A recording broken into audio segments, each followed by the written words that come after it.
السلام عليكم ورحمة الله وبركاته. أعوذ بالله من الشيطان الرجيم. بسم الله الرحمن الرحيم. الحمد لله الذي أرسل رسوله بالهدى ودين الحق ليظهره على الدين كله ولو كره المشركون. أشهد أن لا إله إلا الله وحده لا شريك له وأشهد أن سيدنا محمدا عبده ورسوله. اللهم صل وسلم وبارك على سيدنا محمد وعلى آله وأصحابه ومن تبعهم بإحسان إلى يوم الدين. سبحانك لا علم لنا إلا ما علمتنا إنك أنت العليم الحكيم. رب اشرح لي صدري ويسر لي أمري واحلل عقدة من لساني يفقه قولي. حسبنا الله ونعم الوكيل فنعم المولى ونعم النصير ولا حول ولا قوة إلا بالله العلي العظيم. أما بعد. الحمد لله ثم الحمد لله. Setinggi syukur kita panjatkan kehadrat Allah Subhanahu wa taala dengan limpah kurnia dan keizinan daripada Allah Subhanahu wa taala. Pada malam ni lagi sekali kita dihimpunkan oleh Allah Subhanahu wa taala dalam masjid, dalam majlis ilmu, dalam taman-taman syurga. Mudah-mudahan kita dikurniakan keberkatan, keredaan, keampunan serta rahmat daripada Allah Subhanahu wa taala insya-Allah. Dan mudah-mudahan juga kita direzekikan oleh Allah Subhanahu wa taala untuk merakhirkan kalam kita nanti dalam keadaan husnul khatimah insya-Allah. Amin amin ya rabbal alamin. Muslimin muslimat, mukminin mukminat, ibu-ibu, ayah-ayah yang dirahmati dikasihi oleh Allah Subhanahu wa taala sekalian. Alhamdulillah kita sudah melepasi nisfu Sya'ban dan sudah melepasi pertengahan daripada bulan Sya'ban. Mudah-mudahan Allah rezekikan kepada kita, Allah kurniakan kepada kita dapat bertemu dan dapat berjumpa dengan Ramadan pada tahun ini insya-Allah dalam keadaan kita sihat tubuh badan, dalam keadaan kita mampu dan kuat untuk melakukan amal ibadah kepada Allah Subhanahu wa taala, yang mana amal ibadah itu adalah bekalan untuk menyelamatkan kita selepas kita meninggalkan dunia ni dan juga di akhirat nanti insya-Allah. Apabila melepasi nisfu Sya'ban ni ataupun pertengahan Sya'ban, kan nisfu Sya'ban itu tuan-tuan ibu-ibu baca Yasin biasanya lah, banyak masjid baca Yasin. Ada masjid yang buat tazkirah kuliah macam biasa, ada tempat yang buat majlis selawat, macam-macam lah. Sebab malam tu Nabi SAW suruh kita perbanyakkan untuk melakukan amal soleh, amal ibadah kepada Allah Subhanahu wa taala. Dan Nabi SAW suruh kita banyak minta ampun kepada Allah Subhanahu wa taala. Hanya dua golongan je kata Nabi SAW yang tidak diampunkan pada malam tu, walaupun dia juga minta kepada Allah untuk diampunkan dosa dia. Iaitulah yang pertamanya orang yang mensyirikkan Allah Subhanahu wa taala. Kan dosa besarlah orang yang mensyirikkan Allah Subhanahu wa taala. Dan yang keduanya orang yang memutuskan silaturahim, orang yang bergaduh, orang yang bertengkar, memutuskan silaturahim. Inilah dua golongan kata Nabi SAW yang tak diampunkan dosa mereka pada malam tersebut walaupun mereka mohon kepada Allah supaya Allah ampunkan dosa mereka. Jadi mudah-mudahan Allah Subhanahu wa taala mengampunkan dosa-dosa kita insya-Allah. Kalau Allah tak ampun dosa kita, berat kita nak bawa balik di hadapan Allah Subhanahu wa taala kelak. Kita takkan dapat rahmat kasih sayang daripada Allah Subhanahu wa taala. Begitulah juga selepas melepasi 15 Sya'ban masuk 16 Sya'ban, maka di sana dalam mazhab kita Syafi'i kita melihat ada pengharaman berpuasa walaupun bukanlah pengharaman mutlak. Sebab ada beberapa kategori yang masih dibenarkan untuk berpuasa. Di antaranya 4 golongan ataupun 4 kategori yang masih dibenarkan berpuasa selepas daripada 15 Sya'ban. Iaitulah yang pertamanya untuk orang yang puasa qada. Yang puasa qada ni masih dibenarkan dan masih boleh berpuasa. Puasalah. Tahun lepas tak habis lagi qada, qadalah. masih boleh untuk dia qada puasa dia, tak kira lelaki atau perempuan. Kan walaupun kita duk nampak mungkin perempuan, mungkin puan-puan, mungkin ibu-ibu sebab depa ni ada cuti. Tapi tak dinafikan hak lelaki pun ada. Kalau rasa diri itu ada puasa yang masih berhutang, maka qadalah. Sebelum datangnya Ramadan yang baru ni. Yang kedua yang masih dibenarkan untuk berpuasa adalah orang yang puasa kafarah. Kan mungkin dia ni langgar sumpah ke, kita pun tak tahu, tapi dia kena puasa kafarah contohnya. Puasa kafarah ni juga boleh berpuasa. Yang ketiga puasa nazar. Orang yang bernazar kan boleh berpuasa. Dan yang keempat yang dibolehkan untuk berpuasa dan tidak haram baginya berpuasa adalah orang yang sudah menjadi adat atau kebiasaan bagi pelakunya, iaitulah mereka yang sudah biasa dengan puasa sunat Isnin Khamis contohnya. Sebelum daripada 15 Syaban ni, mereka ni golongan yang Isnin Khamis duk puasa dah, Isnin Khamis puasa dah, contoh. Lepas daripada 15 Syaban, golongan ni boleh puasa. Jangan main lepas nisfu Syaban baru nak puasa Isnin, baru nak puasa Khamis, itu tak boleh. Orang yang dah lazim puasa, dah jadi kebiasaan, dah jadi adat bagi dia. Setiap hari Isnin dia puasa contohnya, setiap hari Khamis dia puasa contohnya. Masuk 16 Syaban maka dia boleh puasa. Sebab sudah menjadi kebiasaan baginya. Inilah 4 golongan yang masih lagi dibenarkan berpuasa selepas daripada 15 Syaban. 3 daripadanya puasa wajib, iaitulah qada, kafarah dan juga nazar. Dan 1 daripadanya puasa sunat. Ini 4 golongan ataupun 4 jenis puasa yang masih dibenarkan lagi. Jadi insya-Allah tuan-tuan, ibu-ibu, ayah-ayah dirahmati Allah Subhanahu wa taala, rebutlah peluang yang ada ni insya-Allah untuk kita nak sambut Ramadan yang bakal tiba ni. Mudah-mudahan Allah Subhanahu wa taala kurniakan kepada kita peluang lagi sekali untuk bertemu dengan Ramadan yang akan datang, dan andai dapat peluang tu, manfaatlah sebaik mungkin. Mudah-mudahan dapat menyelamatkan kita insya-Allah daripada azab dalam kubur, begitulah juga azab neraka Allah Subhanahu wa taala insya-Allah, amin. Baik, tuan-tuan muslimin muslimat, mukminin mukminat dirahmati Allah Subhanahu wa taala sekalian. Insya-Allah malam ni kita akan sambung semula kuliah kita. Hadis yang kedua kalau tak silap ni, tak habis lagi. Itu aja. Saya cari tarikh tak jumpa. Cari tarikh tak jumpa, cuma duk rasa hadis kedua ni. Allahumma salli ala sayyidina Muhammad. Keterangan hadis kedua. Keterangan hadis kedua. Muka surat yang 5 lah insya-Allah. Pada muka surat 5. Hadis kedua muka surat 5 insya-Allah, iaitu orang kafir benci kepada kematian. Orang kafir benci kepada kematian. Baik.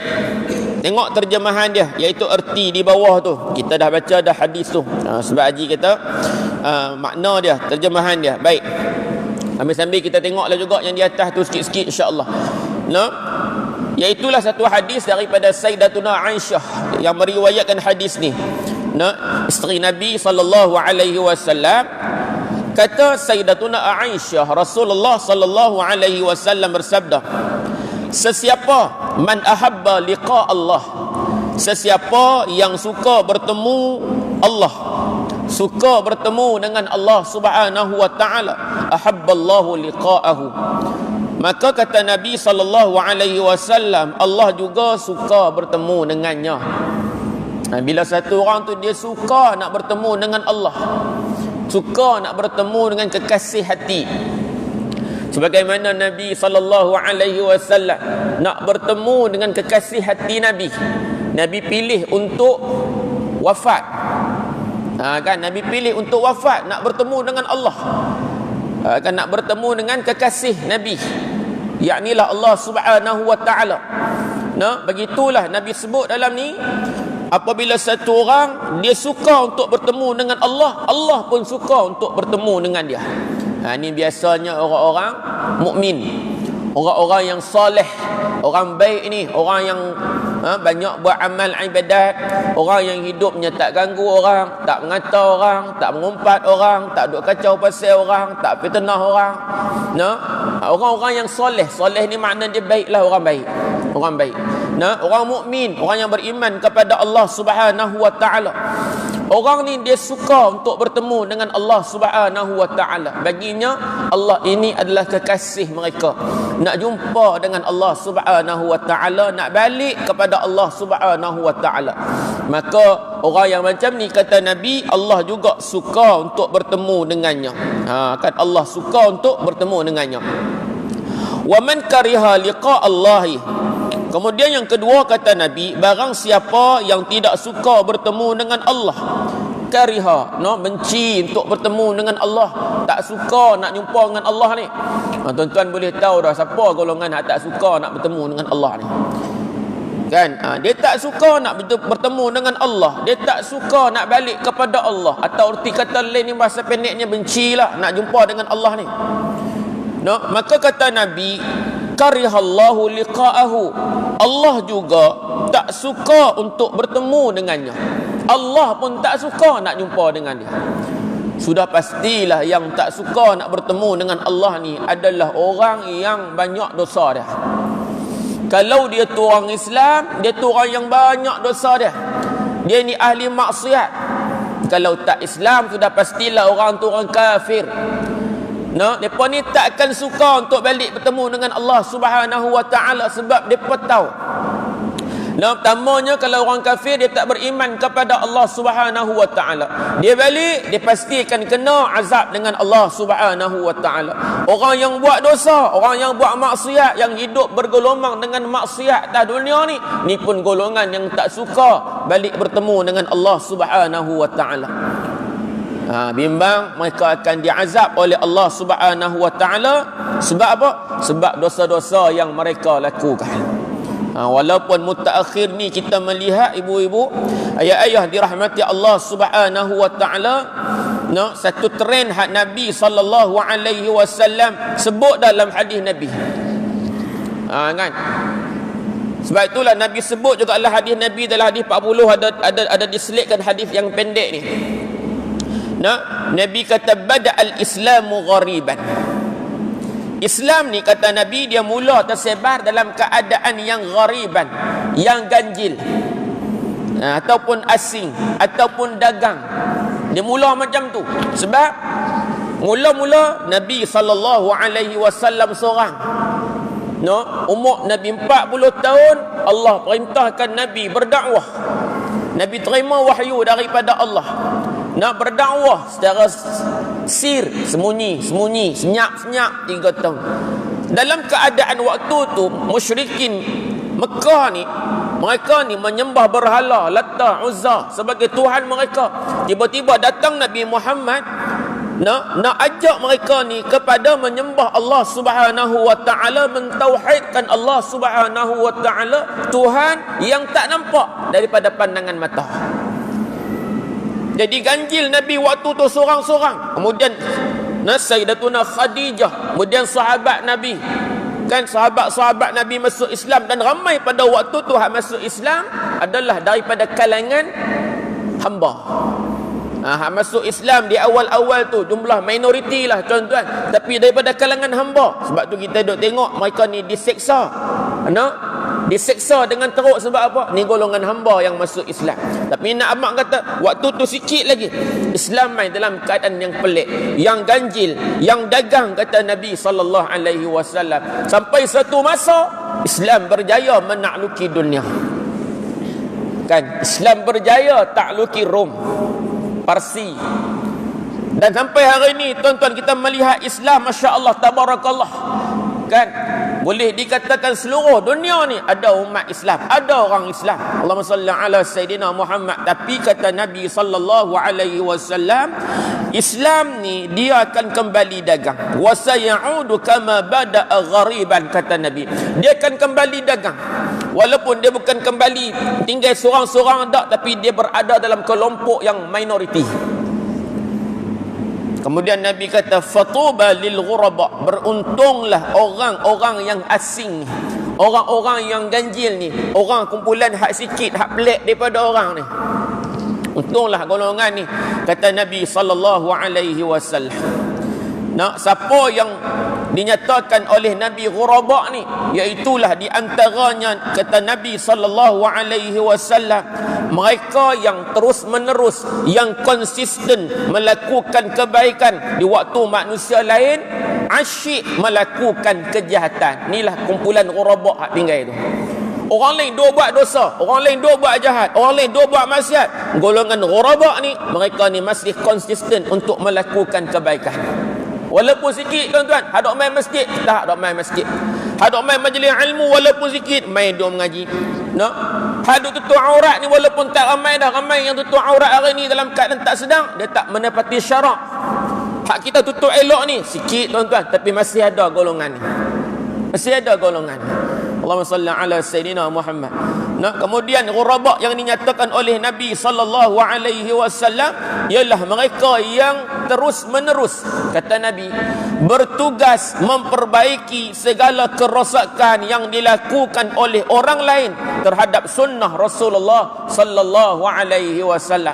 Yang ketiga, kata Nabi, ghuraba itu ialah orang-orang yang baik tapi sikit, kata Nabi.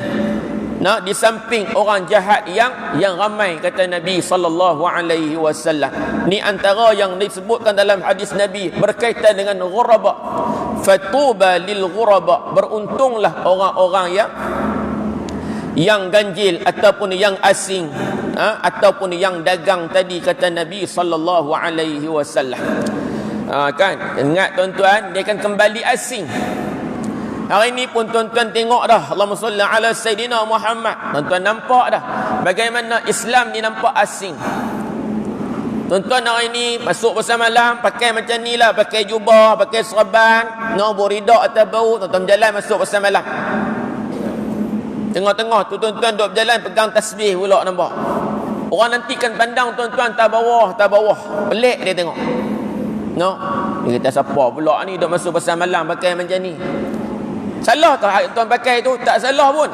Tapi orang tengok pelik. Orang nampak pelik.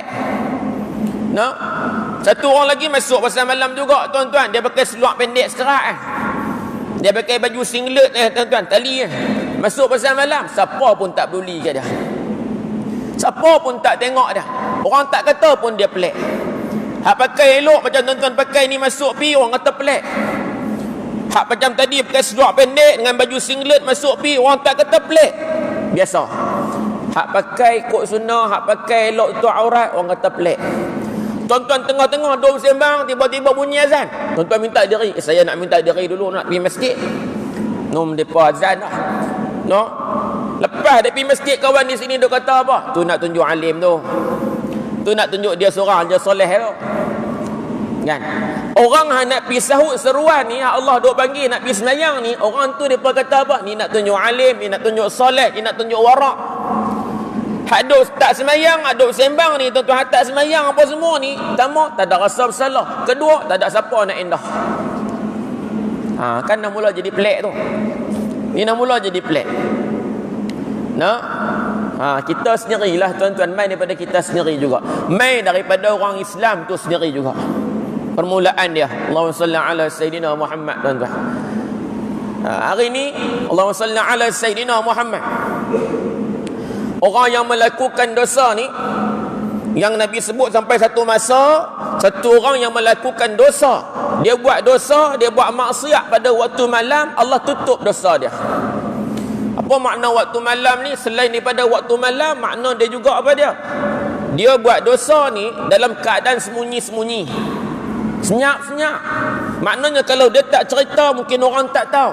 Tapi sampai satu masa, kata Nabi, dia buat dosa dalam keadaan senyap, malam, sunyi dan sebagainya. Esok siang dia cerita kepada orang dosa yang dia buat. Bukan orang cerita, tak, dia sendiri cerita dosa ni. Maknanya dia bangga dengan dosa hak dia duk buat. Dia bangga dengan maksiat dia duk buat. Macam baru ni lah tuan-tuan duk tengok dalam FB ke apa, orang duk tunjuk satu orang perempuan ni, yang satu orang mamat ni pula penduk interview dia. No, kaki clubbing ni. Dengan seronok dia, dengan tak ada rasa malu dia, sambil duk gelak, duk abang, no, dia ni kerap pergi clubbing, dan berapa kali dah dia duk ikut lelaki balik pergi rumah. Malu tak? Tak ada rasa malu. Ni zaman ni kita duduk dah, tuan-tuan. Zaman ni kita duduk dah, buat dosa, buat maksiat, buat zina, tak ada rasa malu. Macamlah baru sebelum daripada tu tuan-tuan tengok, no, depa buat podcast interview satu orang hot daddy. Orang yang dok terlibat dengan maksiat, dok terlibat dengan penzinaan apa semua ni tuan-tuan, bawa mai letak di depan. Buat satu program podcast bagi kat dia, tuan-tuan, interview dia, tanya dia secara live. Lepas tu tuan-tuan tengok bagaimana sambutan daripada masyarakat, daripada orang ramai. Jumpa dia tuan-tuan, ambil gambar. Lebih pada artis ni. Lebih daripada artis. Ambil gambar. Budak-budak ambil gambar. Pak budak, tua bangka pun tumpang ambil gambar. Takkan tak tahu siapa dia. Ni zaman kita duduk ni tuan-tuan, golongan-golongan ni diangkat. Suara-suara alim ulama ni disekat. Macam baru ni lah tuan-tuan, malam nisfu Sya'ban. Tuan-tuan sini mungkin duduk dalam kuliah, tuan-tuan sini mungkin baca Yasin, kan? Tapi kita tengok di Bukit Jalil sana, di stadium Bukit Jalil sana, ada satu konsert yang besar. Bawa masuk mai satu orang artis Ed Sheeran, bawa masuk mai. Mufti kita, Mufti Pulau Pinang, Datuk Wan Salim, ada tegak tak? Ada tegak tuan-tuan. Ni antara suara mufti yang tegak. Alim ulama, ilmuwan agama yang menegur konsert tersebut supaya dibatalkan. Nah, kata Datuk Wan Salim, saya tegur ni lepas dah habuan saya. Nak ikut tak ikut tu terserahlah kepada mereka. Ikut tak tuan-tuan? Tak ikut. Kan suara alim ulama ni tuan-tuan terbatas. Kan alim ulama ni cakap tak sampai tuan-tuan. Orang tak ikut, orang tak dengar. Walaupun pada malam tu malam antara malam mustajab doa, sebagaimana kata Imam Asy-Syafi'i rahimahullahu taala dalam kitab Al-Um, ada 5 malam mustajab doa kata Imam Asy-Syafi'i rahimahullahu taala. Pertama iaitulah pada malam Jumaat. Malam Jumaat. Bila malam ni? Terbenam matahari lah.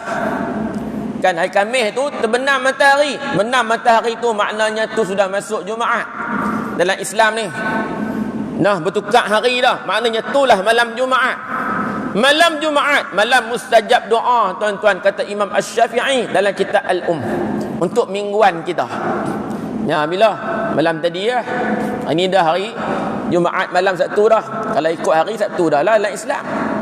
Kan? Yang kedua, malam Aidil Adha. Malam raya korban, malam raya haji. Yang ketiga, malam Aidul Fitri, malam raya puasa. Ni nak mai. Biasanya malam raya ni tuan-tuan surut dah masjid. Malah tarawih tak ada dah. Kan tarawih tak ada dah. Sebab masuk je maghrib tu, dia kan jadi Syawal lah. Sebab tu jangan mai duk tanya tarawih tak ada dah malam ni. Memang tak ada dah, sebab Syawal mana ada tarawih. Syawal Ramadan. Kan masuk maghrib Syawal dah. Malam tu ramai dah orang tinggal masjid tuan-tuan. Kan kadang-kadang maghrib pun tak mai dah. Pasal apa? Tak ada program apa dah. Dia pergi buka puasa lah dengan adik-beradik, keluarga apa semua dah hari tu.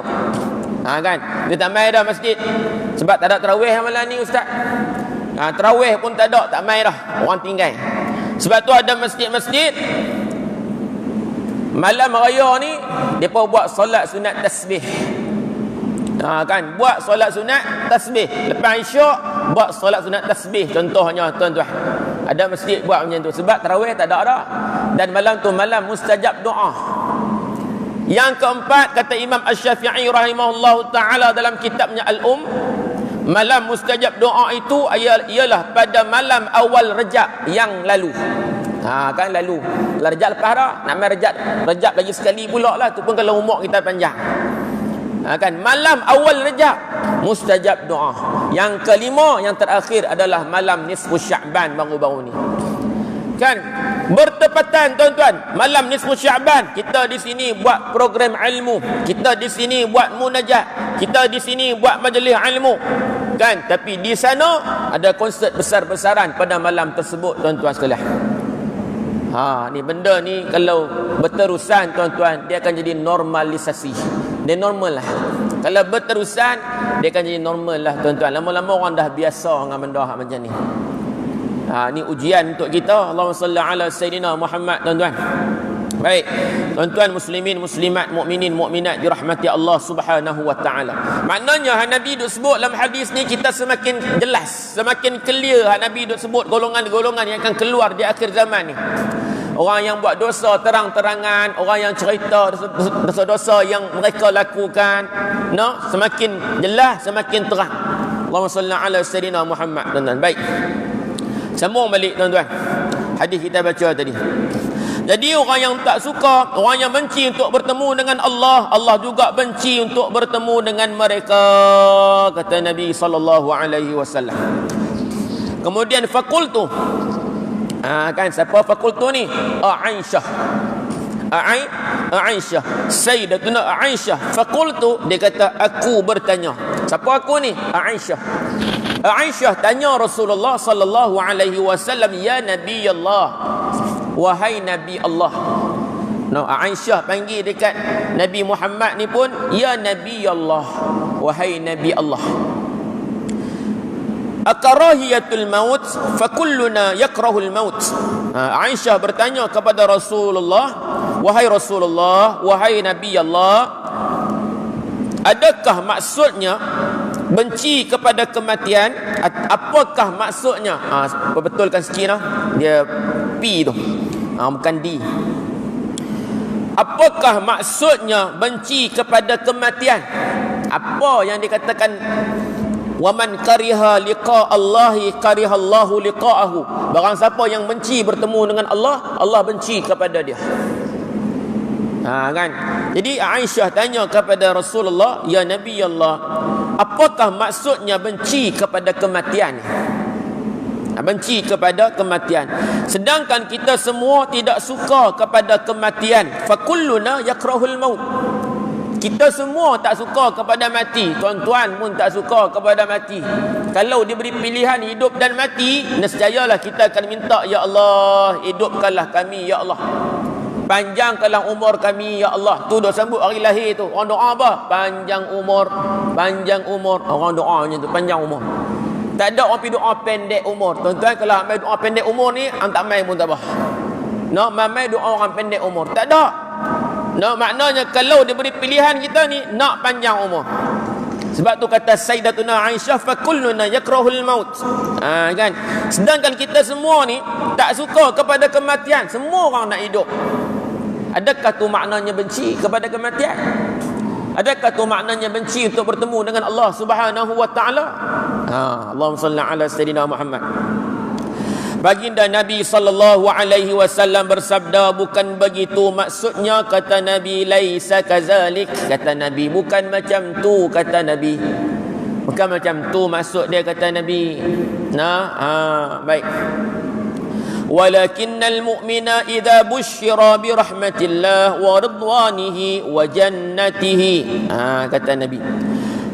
Tetapi orang yang beriman, kata Nabi, kan, apabila diberi khabar gembira dengan rahmat Allah, orang beriman nak diberi gembira dengan rahmat Allah Subhanahu wa taala, dengan redha Allah Subhanahu wa taala, dengan syurga yang dijanjikan oleh Allah Subhanahu wa taala. Contoh orang beriman ni macam mana? Buka dalam surah Al-Baqarah ayat 25. Kan, wa basyiril ladzina amanu wa 'amilus salihati anna lahum jannatin tajri min tahtihal anhar. Ayat ni Allah kata apa? Wa basyiril ladzina amanu, dan diberilah kabar gembira kepada orang-orang yang beriman. Ni orang beriman. Diceritakan kabar gembira kepada mereka ni. Kan, tentang apa? Rahmat Allah Subhanahu wa taala. Kan, diberilah kabar gembira kepada orang-orang beriman. Yang kedua, wa amilus salihat, dan beramal saleh. Orang beriman dan beramal saleh. Kabar gembira dia apa dia? Anna lahum jannatin tajri min tahtihal anhar. Sesungguhnya mereka, ni golongan ni, orang beriman, beramal soleh. Sesungguhnya mereka beroleh syurga, kata Nabi. Jannatin, syurga, tajri min tahtihal anhar, syurga yang mengalir di bawahnya beberapa sungai. Bila sebut je tuan jannah, tajri min tahtihal anhar, syurga bawahnya ada sungai duk mengalir. Kan orang utara tu duk mengaliak, kan duk mengaliak, ayak duk mengaliak, bunyi pelik kan. Ayak duk mengalir itu tuan-tuan. Sungai, tuan-tuan, dalam syurga tu ada sungai, air duk mengalir. Kita ni atas dunia pun bila stres cari tempat macam ni juga, kan? Cari tempat macam ni juga, pergi cari chalet ada sungai, ada ayak terjun. Pasal apa? Nak tenang, nak seronok, nak damai, nak dapat ketenangan. Tuan-tuan, atas dunia pun nak macam tu. Sifat manusia ni tu Allah jadikan dalam syurga. Nanti pun syurga bawahnya ada sungai, kata Allah, mengalir sungai tu tuan-tuan. Nikmat yang Allah bagi dengan rahmat Allah Subhanahu wa taala ke atas orang yang beriman, ke atas orang yang beramal soleh. Orang yang beriman ni tuan-tuan, Allahumma salli ala sayyidina Muhammad, yang Nabi kata walakinnal mu'mina, orang beriman tadi ni iza busyira bi rahmatillah, kan, apabila diberi kabar gembira tentang rahmat Allah, redha Allah Subhanahu wa taala, Allah redha dengan dia. Allahumma salli ala sayyidina Muhammad. Dan syurga Allah, Allah cerita syurga yang dia akan dapat ni tuan-tuan. Kata Nabi SAW, orang beriman bila cerita macam ni, dapat khabar macam ni, dia suka untuk bertemu dengan Allah Subhanahu wa taala. Tuan-tuan tengoklah ke depan nanti kan, bila satu orang yang beriman ni meninggal dunia, dia duduk dapat nikmat dalam kubur kan, dapat nikmat dalam kubur. Maka dia kata, Nabi sebut dalam hadis apa dia minta kepada Allah, ya Allah aqimis sa'ah, ya Allah segerakanlah kiamat, ya Allah. Dia minta segera kiamat tuan-tuan. Kita duduk atas dunia ni memang tak minta dah tuan-tuan, nak berlaku kiamat cepat, takut kan. Baru ni tengok Datuk Bat kan, dalam kuliah dia kata apa, pihak yang terlibat dalam kajian ni lah, Nahrim apa benda dia kata kan, menjangkakan 2035 bermulalah berlakunya kemarau dalam negara kita ni. 25 sampai 2030, 5 tahun tuan-tuan, berlaku kemarau yang hebat. Ni pihak Nahrim yang buat kajian tu lah, kata Tok Bat ni tuan-tuan. Lah 2024 kita duk rasa abah, duk rasa bahang tuan-tuan. Buka kipas di rumah, dia keluar angin sekali ngah abah. Dia keluar angin tapi sekali ngah abah duk rasa. Mau tak mau kena buka aircon juga, sejuk sikit tuan-tuan. Ni baru abah duk atas dunia. Kan kadang-kadang kita duk keluar tu, bukan ada dinding apa pun, tapi angin tu duk main, dia main dengan haba kat kita ni. Tuan-tuan dirahmati Allah Subhanahu wa taala. Maknanya kalau kita duduk atas dunia ni tuan-tuan, nak minta Allah, ya Allah segerakanlah kiamat, tak dah tuan-tuan. Kita duk usaha hati, amalan kita pun tak cukup lagi rasanya. Taubat kita pun bimbang Allah tak terima lagi tuan-tuan. Kita nak minta ya Allah segerakanlah kiamat, tuan-tuan, belum lagi rasanya. Tapi orang yang dah dapat nikmat, orang yang dah merasa nikmat, dia akan minta kepada Allah bila berada dalam kubur. Dia kata, ya Allah aqimis sa'ah, segerakan kiamat wahai Allah. Sebab kubur ni dia dapat dah, lepas kiamat berlaku, maka dia akan dapat yang lebih hebat daripada yang di dalam kubur ni. Sekarang dia dapat nikmat dah, bukan keseluruhan. Lepas kiamat dia akan dapat lagi nikmat dan lebih banyak daripada yang dia dapat sekarang. Sebab tu dia kata, wahai Allah segerakan. Tuan-tuan, jadi orang yang beriman ni, dia suka untuk bertemu dengan Allah tuan-tuan, suka bertemu dengan Allah. Sebab tu ada orang nak meninggal ni, dia kata, ada di antaranya keluar kalam mereka ni, dia kata apa, ayah suka nak bertemu dengan Allah, mak rindu nak bertemu dengan Allah. Ada orang yang Allah ilhamkan untuk keluar kalam tu di mulut mereka, di lisan mereka tuan-tuan. Biasanya orang soleh lah, orang soleh, orang yang hidupnya banyak dengan selawat. 1000 kali tu biasa dah tuan-tuan. Kita 100 kali pun tak ada ni. 1000 kali tu biasa selawat ni. Allahumma salli ala sayyidina Muhammad contoh. Kan? Tapi kalau nak selawat dan salam, Allahumma salli wa sallim. Kan? Selawat dan salam atas Nabi sallallahu alaihi wasallam. Kan kita selawat ni pun kita dah feel lah. Nah, kena usahalah, kena usaha. Banyakkan selawat ke atas Nabi sallallahu alaihi wasallam. Banyakkan istighfar. Banyakkan minta ampun dengan Allah Subhanahu wa taala. Allahumma salli ala sayyidina Muhammad. Kan baru kita dapat merasai tuan-tuan kemanisan tu.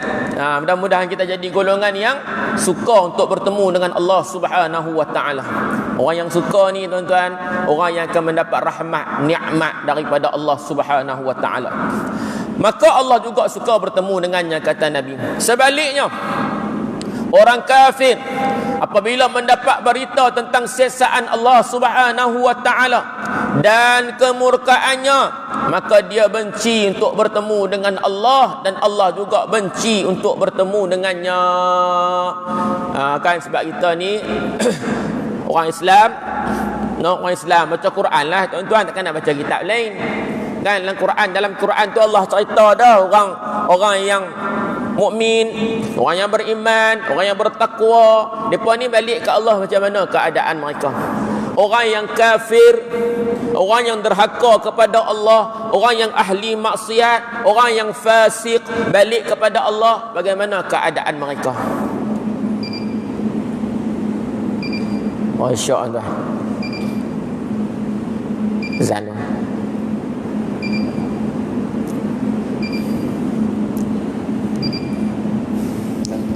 Boleh insya-Allah.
محمد رسول الله صلى الله عليه وسلم اللهم رب هذه الدعوة الصلاة القائمة آت سيدنا محمد الوسيلة والفضيلة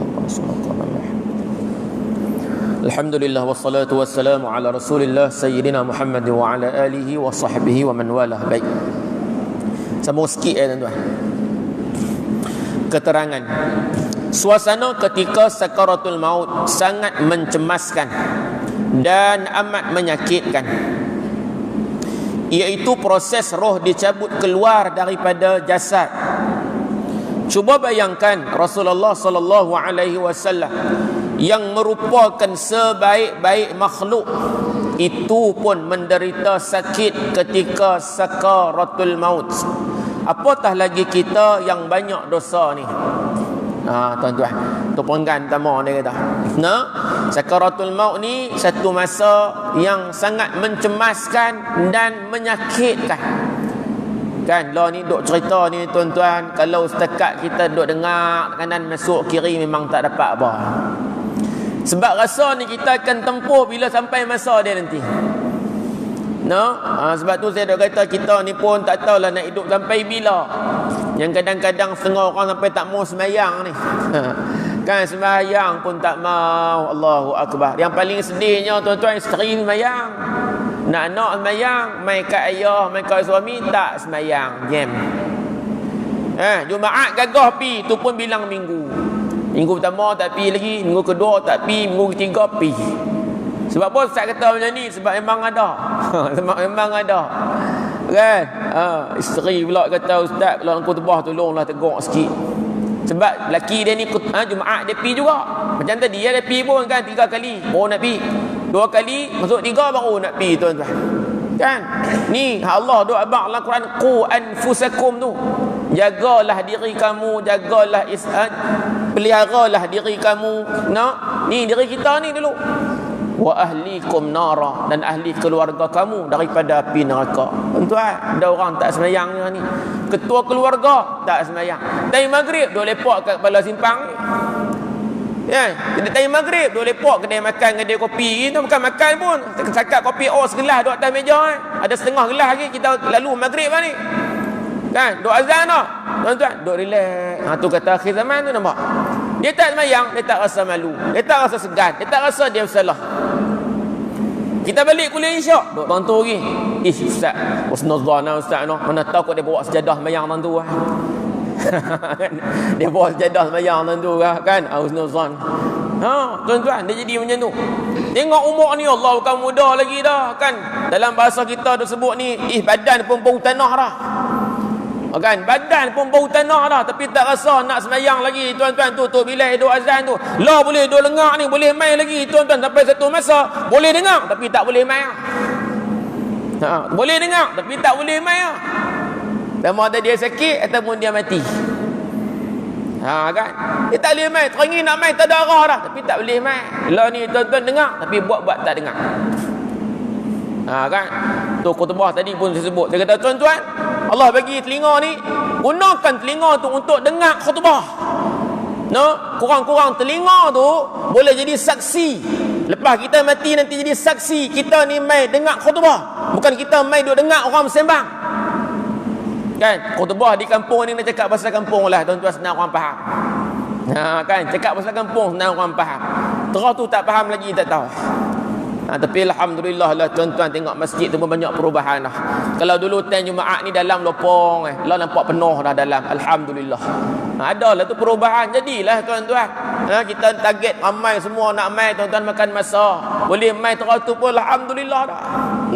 Tuan-tuan dirahmati Allah Subhanahu wa taala sekalian. Sampai saat sakaratul maut tu baru kita tahu macam mana cemas dia tuan-tuan, macam mana nyawa nak dicabut keluar dalam badan kita ni, macam mana malaikat nak tarik nyawa ni keluar tuan-tuan. Tuan-tuan duk tengok kan, orang meninggal yak mata duk keluar kat tepi, mulut ni meleleh yak liok tuan-tuan. Tuan duk tengok dah benda ni dengan mata kepala tuan-tuan sendiri. Tak ada satu pengajaran kita boleh ambil tuan-tuan.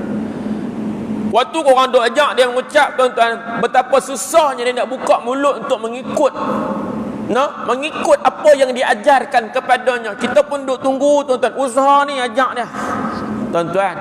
Tak pernah kita bayangkan satu masa kita akan berada di tempat dia. Betapa cemas dia, betapa bimbang dia, betapa menyakitkan waktu tu tuan-tuan, ketika mana Allah nak pisahkan roh daripada jasad kita pada waktu tu tuan-tuan. Ini proses dia. baginda Nabi sallallahu alaihi wasallam sendiri, tuan-tuan. Sebagaimana kata Sayyidatuna Aisyah, sebab Nabi wafat di pangkuannya. Nabi wafat di pangkuan Sayyidatuna Aisyah. Kata Sayyidatuna Aisyah, aku tidak berasa iri hati kepada seseorang dengan kematian yang mudah setelah apa yang aku lihat beratnya kematian Rasulullah sallallahu alaihi wasallam. Tuan-tuan, hadis ni hadis sahih. Aku tak rasa iri hati, kata Sayyidatuna Aisyah, bila mana aku lihat Rasulullah sallallahu alaihi wasallam berat menghadapi kematian. Aku tengok orang lain mati mudah, aku tak iri hati, kata Sayyidatuna Aisyah. Tuan-tuan rahmati Allah Subhanahu wa taala sekalian. Sebab itu Imam Ibnul Arabi rahimahullahu taala menjelaskan, suasana sesungguhnya Allah dengan kuasa dan kebijaksanaannya boleh memudahkan keluarnya roh dan boleh memayahkannya bergantung kepada keadaan hamba-hambanya. Allah memayahkan keluarnya roh daripada hambanya kerana adanya ia sebagai suatu azab. Ada di antaranya hak payah ni sebab apa? Sebab Allah jadikan kepadanya sebagai suatu azab. Dan itu adalah bagi orang kafir. Ni hak pertama. Allah payahkan baginya ni, roh dia keluar sebab apa? Sebagai satu azab. Hak ni untuk siapa? Orang kafir. Yang kedua, sebagai kafarah, penebus dosa. Yang ini untuk siapa? Orang mukmin yang berdosa. Orang yang beriman tapi ada dosa. Yang berdosa. Ni yang kedua. Yang ketiga, kata Ibnul Arabi, ada kalanya juga untuk mengangkat darjat dan menambahkan kebaikan. Yang ni untuk siapa? Yang ni untuk waliullah. Wali Allah Subhanahu wa ta'ala. Allah payahkan kematian tu di antaranya sebab apa? Allah nak angkat darjat mereka. Allah nak tambah kebaikan pada mereka. Dan ada kalanya yang keempat, sebagai hujah kepada makhluk lain. Makhluk lain tengok ni, kita hak lain ni tengok, sebagai hujah kepada makhluk lain dan juga sebagai contoh qudwah, dan itu sebagai kepayahan yang dihadapi oleh Rasulullah sallallahu alaihi wasallam. Maknanya kata apa? Kita tengok Rasulullah nak wafat, macam ni cerita dia kita baca. Apa kita fikir? Aku ni jauh lagi, aku ni lagi teruk lah, aku ni siapa nak banding Rasulullah? Rasulullah Allah uji macam ni saat kematian baginda Nabi, sehingga Nabi minta, Allahumma a'inni ala ghamaratil maut, Allahumma a'inni ala sakaratil maut. Ya Allah, bantulah aku untuk menghadapi kepayaan mati, kepayaan sakaratul maut ni, ya Allah. Nabi duk minta. Kita lagi ya tuan-tuan, kita ni siapa? Kan semayang ni nak dapat takbir sama-sama dengan tu imam pun susah. Kan kadang-kadang tu memanjang je masbu'ah macam saya, memanjang je masbu'ah kan. Macam mana saat kita nak mati tuan-tuan? Allahumma salli ala Sayyidina Muhammad. Tak lain tak bukan mengharapkan rahmat daripada Allah Subhanahu wa ta'ala. Allahumma salli ala Sayyidina Muhammad. Bagi orang yang beriman, wallahu ta'ala a'lam. Berhenti situ tuan-tuan. Tanda kita berhenti situ insya-Allah. Bulan depan, bulan ni lah, tengahan bulan ni Ramadan lah, lepas raya lah kita jumpa insya-Allah, umur panjang. Mudah-mudahan tuan-tuan, Allah panjangkan umur kita dalam ketaatan dan keberkatan. Insya-Allah kita jumpa lepas raya ni untuk kuliah kitab ni lah. Untuk Ramadan ni kita jumpa lagi insya-Allah. Sebab 5 malam pertama saya jadi imam di sini untuk Ramadan. Jadi jumpalah malam Ramadan nanti insya-Allah, bermula dengan malam pertama Ramadan.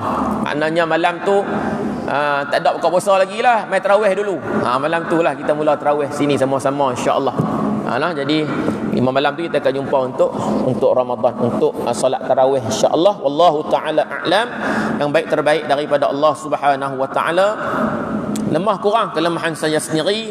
Walaupun hakikat yang sebenarnya semua itu datang dan berlaku dengan izin Allah Subhanahu wa taala.